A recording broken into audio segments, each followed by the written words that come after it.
Reliance group से अलग होकर बनी नई कंपनी जियो फाइनेंशियल सर्विसेज 21 अगस्त 2023 को एक्सचेंज पर लिस्ट हुई। अब इसको लेकर एक बड़ी रिपोर्ट सामने आई है।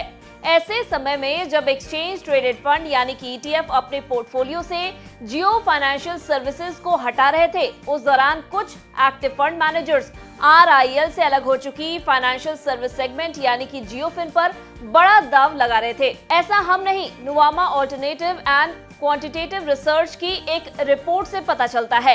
आइए जानते हैं किन एक्टिव फंड मैनेजर्स ने इस दौरान लगाया जियो फाइनेंशियल सर्विसेज पर बड़ा दाव और कौन है दूसरे शेयर्स जिसमें बढ़ी है एमएफ एक्टिविटी। नमस्कार, मैं हूं डॉक्टर तन्वी सिन्हा और आप देख रहे हैं बिस्तक।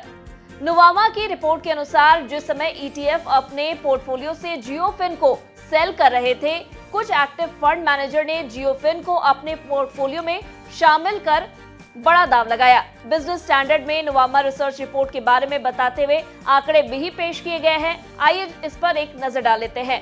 अगस्त में स्टॉक के टॉप एमएफ खरीदार मोतीलाल ओसवाल म्यूचुअल फंड और क्वांट म्यूचुअल फंड थे। उन्होंने लगभग 60 मिलियन शेयर खरीदे और कुल मिलाकर लगभग 2,800 करोड़ रुपए का निवेश किया। निप्पॉन इंडिया एमएफ ने 14 मिलियन शेयर और एक्सिस एमएफ ने 12 मिलियन शेयर खरीदकर लगभग 300 करोड़ रुपए का निवेश किया। हालांकि इसी समय कुछ एक्टिव फंड मैनेजर जियो फाइनेंशियल में अपनी हिस्सेदारी कम कर रहे थे। भारतीय स्टेट बैंक म्यूचुअल फंड की बात करें तो फंड ने 45 मिलियन शेयर बेचे और करीब 1050 करोड़ निकाले। रिपोर्ट के अनुसार आईसीआईसीआई प्रूडेंशियल एमएफ ने 29 मिलियन और मिराय एसेट एमएफ ने 21.5 मिलियन शेयर बेचे। बता दें, ये रिपोर्ट सिर्फ लार्ज कैप, स्मॉल कैप और मल्टी कैप जैसे active market cap based schemes के एमएफ पोर्टफोलियो डेटा पर आधारित है।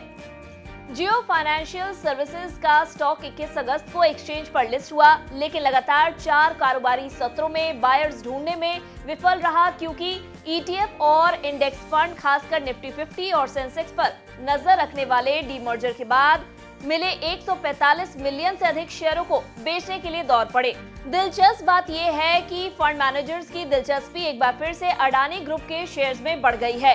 अगस्त में अडानी इंटरप्राइजेज और अडानी पावर एमएफ पोर्टफोलियो में एंट्री लेने वाली नई लार्ज कैप कंपनियां थी। रिपोर्ट के अनुसार क्वांट एमएफ ने अडानी इंटरप्राइजेज में 344 करोड़ और अडानी पावर ने 137 करोड़ रुपए का निवेश किया। जियो फाइनेंशियल के अलावा बैंकिंग सेक्टर के टॉप शेयरों में एमएफ एक्टिविटीज बढ़ी हुई देखी गई। लार्ज कैप सेक्टर में एचडीएफसी बैंक में सबसे ज्यादा खरीदारी हुई, वहीं एसबीआई और आईसीआईसीआई बैंक में सबसे ज्यादा बिकवाली हुई। इंटरग्लोब एविएशन, भारती एयरटेल, मारुति सुजुकी और हिंदुस्तान यूनिलीवर लिमिटेड यानी एचयूएल दूसरे सबसे ज्यादा खरीदे गए लार्ज कैप स्टॉक थे। वहीं रिपोर्ट के अनुसार इन्फोसिस, रिलायंस इंडस्ट्रीज और ट्यूब इन्वेस्टमेंट्स सबसे ज्यादा बिकने वाले शेयरों में से थे। मिड कैप स्पेस में कोफोर्ज, रूरल इलेक्ट्रिफिकेशन कॉर्पोरेशन और यूनियन बैंक में सबसे ज्यादा खरीदारी देखी गई। सुप्रीम इंडस्ट्रीज, टाटा कम्युनिकेशंस और अशोक लेलैंड में सबसे ज्यादा बिक्री हुई। बात करें स्मॉल कैप शेयरों की तो इसमें सुजलॉन एनर्जी, मिंडा कॉर्प और एसजेएम एंटरप्राइजेज में सबसे ज्यादा खरीदारी हुई। जो स्टॉक सबसे ज्यादा बिके उसमें कैंपस एक्टिविटीज वेयर, वीआईपी इंडस्ट्रीज और नुवोको विस्टा शामिल है। ये वीडियो हमने एजुकेशनल पर्पस के लिए बनाई है। बिस्तक आपको निवेश की सलाह नहीं देता है। अगर आप शेयर बाजार में पैसा लगाना चाहते हैं तो किसी वित्तीय सलाहकार से विमर्श जरूर करें। अगर आपको हमारे इस वीडियो में दी गई जानकारी पसंद आई हो तो इसे लाइक और शेयर जरूर करें। साथ ही बिजनेस जगत की खबरों से अपडेटेड रहने के लिए बने रहे हमारे साथ और देखते रहे बिस्तक।